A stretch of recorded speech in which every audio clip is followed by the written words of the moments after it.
Salut, salut. Bon, il est un peu tard. J'ai un peu fêté mon véhicule, mon nouveau van pour le van life. Donc à partir de demain, ça va commencer. Donc il y a tout à faire. Alors, pour répondre un petit peu à des questions que moi-même je me posais et que d'autres se posaient, quand ils ont vu le camion, je dis putain, c'est beaucoup plus petit que ton camping-car et tout ça. Donc oui, c'est plus petit. D'ailleurs, j'ai pris mon mètre et puis j'ai pris les mesures. Donc je vous explique un petit peu par rapport en fait au camping-car en largeur. En largeur. Donc de ce point-là au point là en largeur. Tac, tac. Ici, merde, je sais plus. Je suis merde. Alors ici, je crois que je suis à 2,10. Ouais, je suis à 2,10. Sans parler des meubles qui m'encombrent et tout ça, parce que si je mesure du meuble au bout du truc, je suis à bien en dessous de ça. D'ailleurs, j'ai pas mesuré, je vais mesurer de suite avec le petit mètre. Donc, si je prends vraiment l'espace vital que j'utilise dans le camping-car, c'est 160 à peu près de large. Bon, dans le camion, je suis à 180 avec le plaquage bois. Alors que au niveau du lit, par rapport au lit, le matelas que j'ai, faut 195, donc j'ai un décoché à faire au niveau du lit. Donc en largeur, je récupère par rapport au niveau du lit, mais après dans l'espace de vie, en fait, si on fait le calcul, je perds 30 cm. Donc c'est 15 cm de chaque côté du camping-car que je perds. Mais vu la configuration, j'ai des meubles et tout, j'ai juste un petit couloir.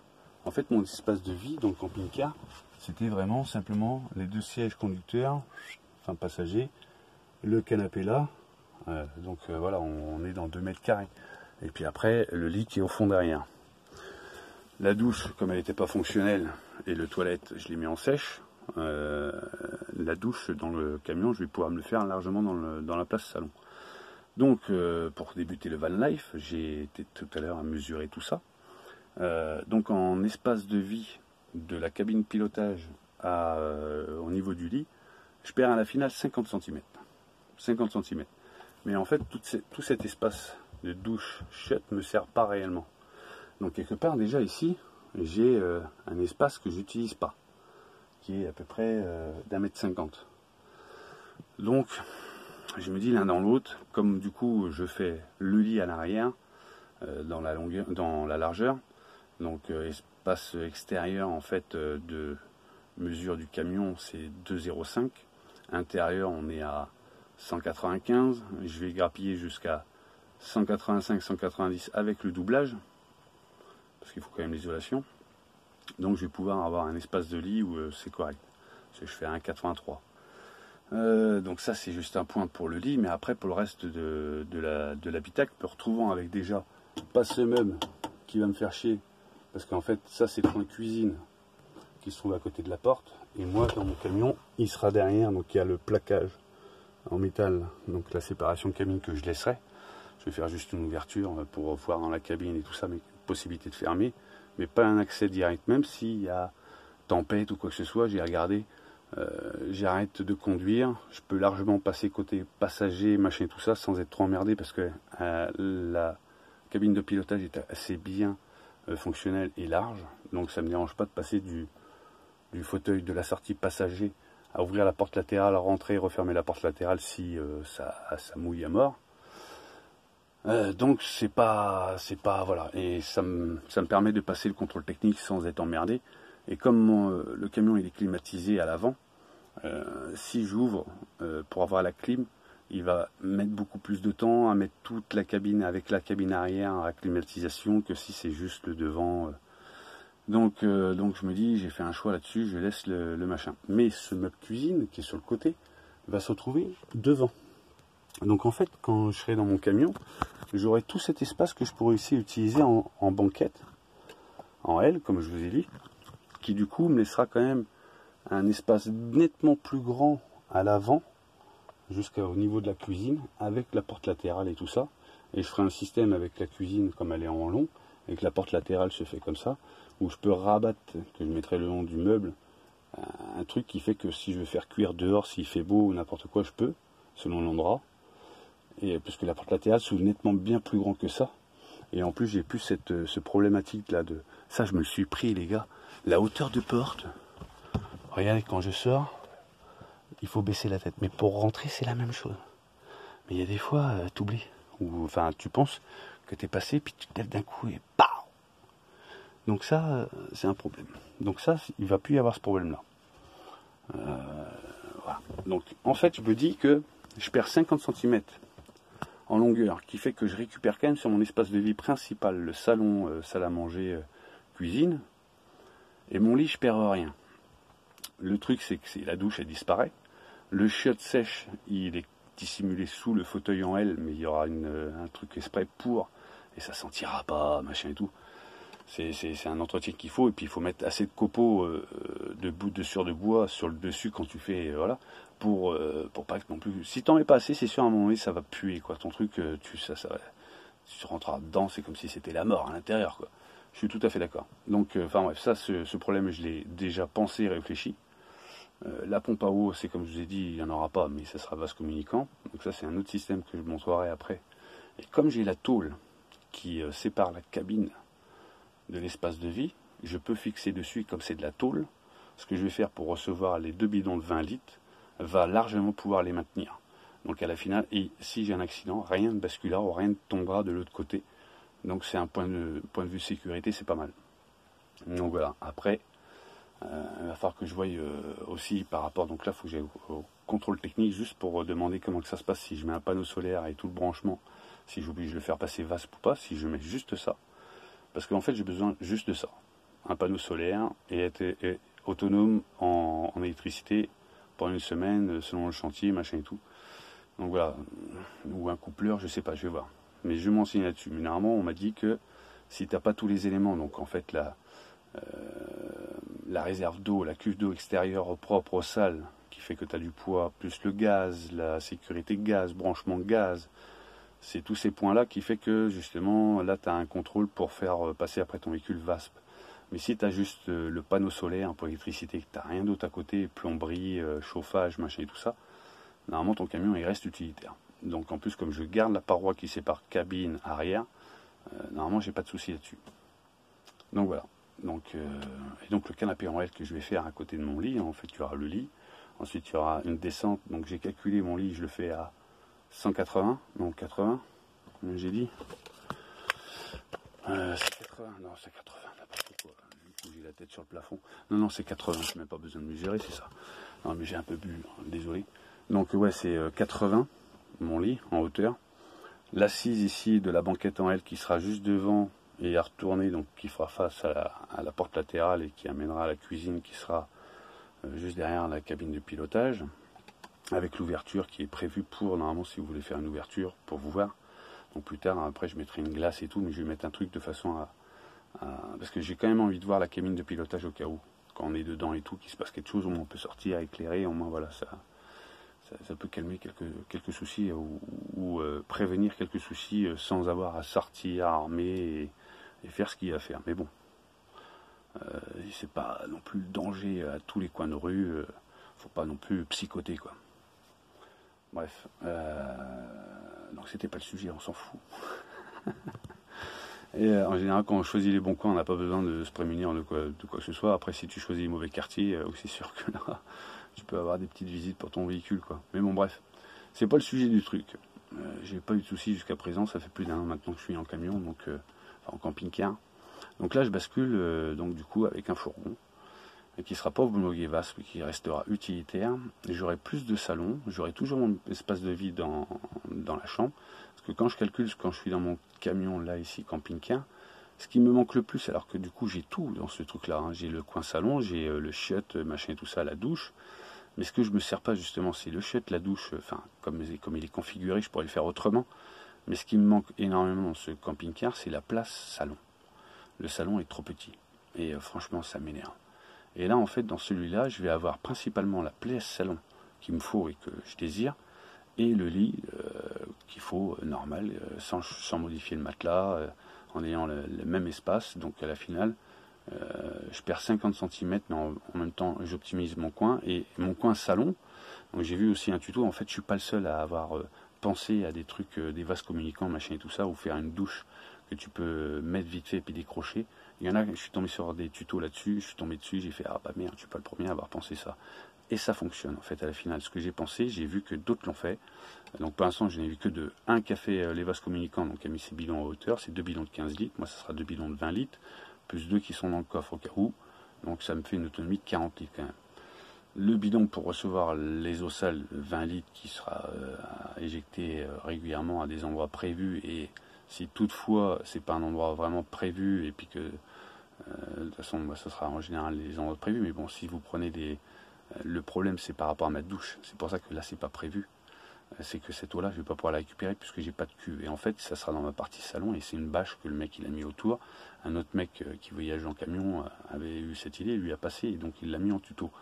Et au final, j'ai dit ah, je fais putain, ça c'est génial. Donc du coup, le salon, je peux quand même me faire une pièce douche vite fait, mais pour vider le petit bac à eau, donc c'est 8 litres d'eau, hein, parce que c'est toujours avec la Genshua qu'il a et c'est la même Genshua que j'ai douche à pompe. Donc c'est 8 litres et avec des produits corporels mais que bio, donc qui n'abîment pas la nature et tout ça. Et sur 8 litres d'eau, franchement, comparé quand on est dans des appartements et qu'on prend une douche, moi je le vois quand mon collègue il me propose une douche ou n'importe quoi, je suis à bien plus que 8 litres d'eau, parce que maintenant je me rends réellement compte ce que c'est 8 litres d'eau, quoi. Et j'invite les gens à essayer chez eux, vous allez voir la différence. Et franchement, dites pas que nous on pollue ou quoi que ce soit, parce qu'à la fin c'est tout le contraire. Et pareil avec un camion, on se pose, donc du coup on roule beaucoup moins. J'étais en train de penser, il y en a qui me disaient, oui, tu prends un camion, un utilitaire, machin, tu pollues tout ça. Quand j'avais mon Audi qui n'était pas polluante, mais qui a des problèmes, qu'il faut que je la change, je m'en servais matin et soir et tout le long de la semaine quand j'allais sur le chantier, du point A au point B. Tandis qu'avec le camion, qui lui sera autonome pour aller sur les chantiers, je pars d'un endroit, je vais sur le chantier, je reste la semaine, donc ça fait 5 voyages aller-retour, même 10 parce que c'est x2, aller-retour évité en carburant, et comme je reste au même endroit, je gaspille rien, donc je ne pollue beaucoup moins. Donc à la finale, on a peut-être un véhicule peut-être plus polluant, mais du coup on s'en sert très peu. Donc à la finale, on est moins polluant qu'une voiture dite soi-disant non moins polluante, économie A, énergie A, machin et tout. Et puis à la finale, vu comme il s'en sert bien plus, et ben si tu fais le cumul de la semaine, et ben tu arrives au-dessus du niveau du camion qui dit ah bah, polluant, mais ça reste de l'utilisation. Donc moi c'est ce principe-là, c'est de pouvoir bouger sur les chantiers et de me poser et pouvoir être autonome, sortir mes affaires de sous le lit, les outils, puisque moi je suis prestataire service, donc je ne fournis rien. Si on me voit arriver avec le camion, je pense qu'il y a beaucoup d'entreprises qui vont me dire oh putain c'est bien, maintenant tu peux avoir livré. Quand je vais ouvrir les portes, je vais dire bah regarde, ah ouais non bah, on va te livrer sur le chantier. Bah ouais, c'est le principe de la sous-traitance, mais t'inquiète, le boulot sera fait. Par contre tu vois, s'il y a besoin de faire d'heures, j'habite en bas du chantier sans que personne ne voit rien et bam. T'envoies le steak pendant le temps du chantier, t'as fini le chantier, tu pars, t'as fini, hop tu factures, tu te barres et voilà, donc du coup c'est gagnant quoi. Et puis après tu passes 2-3 semaines en attendant qu'il y ait un autre chantier en repos, à droite à gauche, tu peux te faire plaisir. Donc voilà. Donc je pense que c'est bien parti tout ça, à moi de mettre tout ça en plan. Ça fait des années que je préparais ce truc là. En fait à la finale je me dis que là que j'ai bataillé à trouver des camping-cars, je vous assure depuis que je suis arrivé en Bretagne, donc ça va faire depuis le 14 juillet que je suis revenu ici, j'ai pas arrêté de chercher des camping-cars, les fourgons au pire sur internet, machin et tout, mais je trouvais pas la longueur qu'il fallait, la hauteur, parce que je suis quand même, je sais ce que je veux quoi. Et j'avais dit c'est vrai que l'idéal ce serait un boxer et tout, mais bon avant d'avoir un boxer ça va coûter une blinde, parce qu'en fait celui-là quand je l'ai pris, quand je l'ai commandé, je savais même pas ce que c'était, je savais que c'était un Peugeot, mais moi qui connais pas trop les marques de véhicules, je suis une chèvre, je suis un mec, mais franchement, on me parlait pas de moteur ou tiens, ça c'est quoi comme véhicule, je te le dirai pas parce que j'en sais rien, je m'en bats les couilles, moi je suis peseur de sol. Enfin bref, vous voyez le délire, enfin bref, je suis comme ça.